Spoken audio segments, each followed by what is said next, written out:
All right, Kaylee, Dion, thanks for that weather report. Now we want to get back to our special report as protesters storm the U.S. Capitol.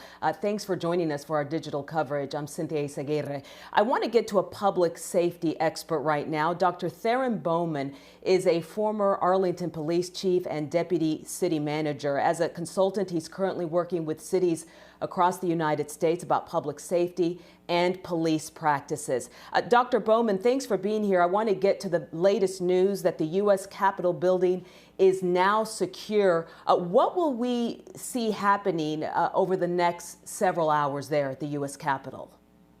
Sure, yes. I think we'll see the Metropolitan Police and other federal partners start to move the protesters out of the park area, out of the streets, and really try and enforce the 6 p.m. Eastern Time curfew that's been enacted. So we'll see lots of crowd movement over the next several hours, and an attempt to better secure the Capitol building and the buildings around the Capitol as well. You know, this is just in as well that protesters used chemical irritants against police to infiltrate the Capitol and the Senate floor. How does this happen? Well, obviously, what we saw today was pathetic. So far, it represents a failure, either by the ones who are responsible for planning the response to the protest, for planning the security to the protest, or either a failure in the implementation of that plan. Either way it goes, what we saw today should not have happened. Let's talk about crowd dynamics. When you talk about what we have all been watching play out today, what are you seeing different or similar about the protests today versus the protests over the summer? Well, we've heard a lot today, terms like we've never seen this before. This is new and unusual for the United States. I tell you, so what we saw today was different in a lot of ways and similar in a lot of ways. One, the similarities include large crowd. I think in many ways the crowd activities were predictable.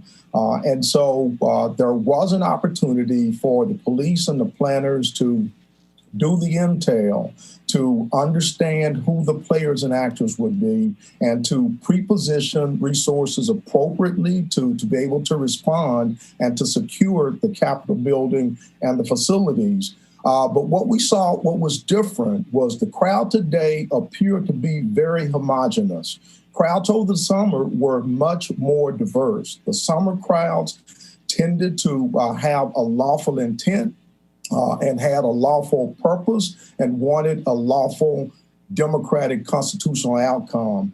I think the crowd today, in addition to being homogenous, they were really bent on illegal activities, wanting to produce an illegal outcome in a very unconstitutional way. So similarities and differences both at the same time. And I tell you in one word, pretty pathetic.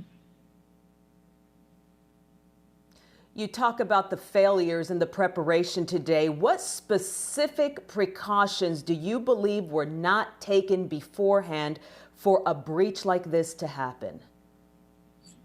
Well, anytime there is a large gathering of this nature, we expect the police and the planners to do some intelligence work to understand who's going to be in the crowd, to look at social media, to look at other intelligence resources to understand the crowd size, the elements within the crowd, any chatter that indicates their intent, whether it's violent or nonviolent, and to prepare the resources needed to make sure that the police could keep the area safe.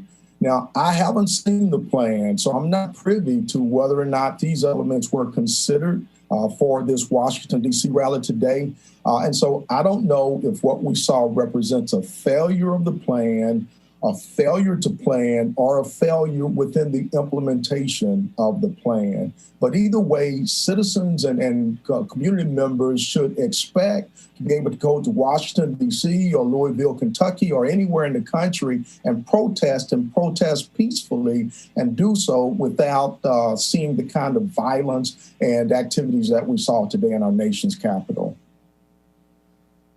You know, President Trump calls himself the law and order president. These supporters at the Capitol today, they're defying law and order. What are the protocols for law enforcement in a situation like this? Well, it's very, very difficult for law enforcement. The men and women out there on the line, they typically are greatly outnumbered by the people in the crowd. And so we very heavily depend on people to voluntarily comply with the law. That keeps us safe in law enforcement, and that helps to keep the protesters safe as well. In the absence of that agreement by the members of the public to protest lawfully, that invokes the need for the police to use force. And I tell you, the less lawful the crowd becomes, the greater the need for police to use force. Tear gas, make arrests, use their force tactics in order to bring peace and to bring the situation under control. As an expert in public safety, what is the most concerning thing you saw play out today? I think normally the police are able to know and identify the leaders of the protest. They're able to negotiate with those who are in charge. They're able to take the leadership and have them talk to the crowd and actually get them to move the crowd. What we saw today, the leadership tended to be associated with the political leadership in the country. And so that handcuffed the police ability to use that element to negotiate with and to move the crowd without having to invoke physical force. So today's situation was much different because the leadership was much different and much more difficult to actually use them as an element to help control the crowd. As we wrap up, Dr. Bowman, how are you going to explain this situation in our nation's capital to the little ones in your life? Now, my wife and I were just talking. We have a 4-year-old granddaughter, and we were just saying that what we saw today will be in her history books when she's in school. It's very difficult. We believe in the United States of America. We believe in the Constitution. We believe in the democratic form of governance. And what we have to do with our granddaughter and with the other children is to let them know that you have the right to disagree. You have the right to have an opinion that's not popular, but you don't have the right to do it in an unlawful way, in a way that treads on the rights of other individuals. And we can tell our granddaughter and others that what we saw today hopefully was simply a lot of people who became too emotional in invoking their opinions and their rights.